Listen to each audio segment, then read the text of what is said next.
segment. Hope you're all doing well still.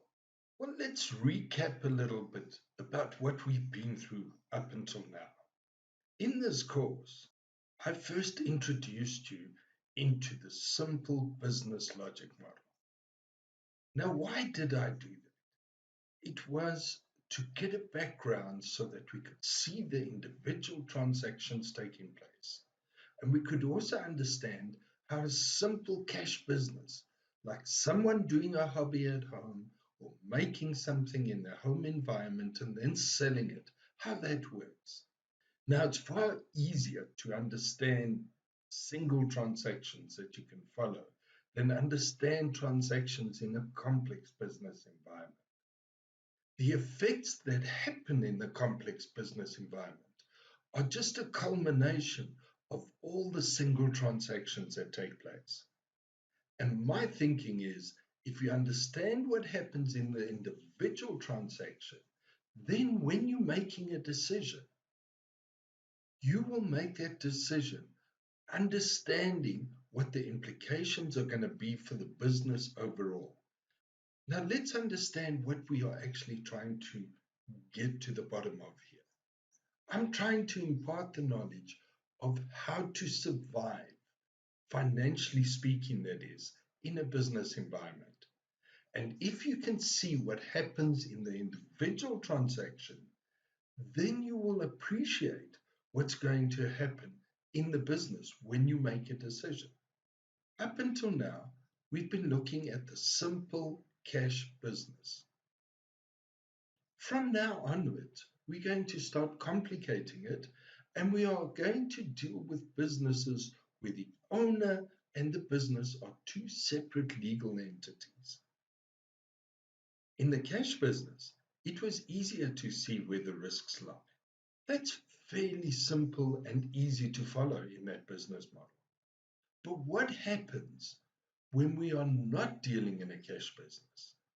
What happens when we're working in a business that works with credit terms? So what are the outcomes I want us to get here?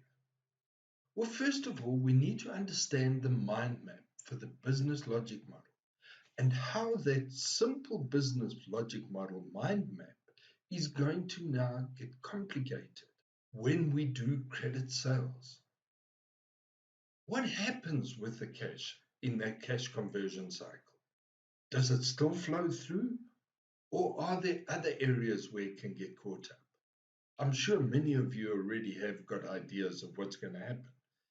And many times we hear the terms, cash is king, and everybody subscribes to that. Yet when we're working within the business environment and we're doing our day-to-day transactions, I've found that a lot of people ignore this rule. In this section, we're going to understand what happens when we sell on credit. Now, every company wants to increase its sales, and every company wants to attract more customers. But many customers are attracted to companies where they don't have to buy for cash. Why is that, do you think? We will explore that, and we will explore what effect these type of sales have on the working capital of the business and on the business overall. We will also try and identify some more of the risks that come into play in this type of business format. And hopefully, by the end of this section, you will have a far better understanding of what happens within the business when we do credit sales or sales on credit terms. It's also important to understand how do accountants recognize the sale and what really happens within this business logic model. What really happens with the cash? Does it work with the way the accountants record it? Or does it have some other rules that define it? My experience has been that other rules come into play. And in this model, we're going to try and identify these other rules so that you get an understanding for what happens to your cash in your business. Does this apply to small businesses only, or does it also apply to the large businesses? We will explore that, and we will see what the effects are for both small and for large companies. And let me say, surprisingly, these rules apply just as much to the large corporates as it does to the small one-man home business.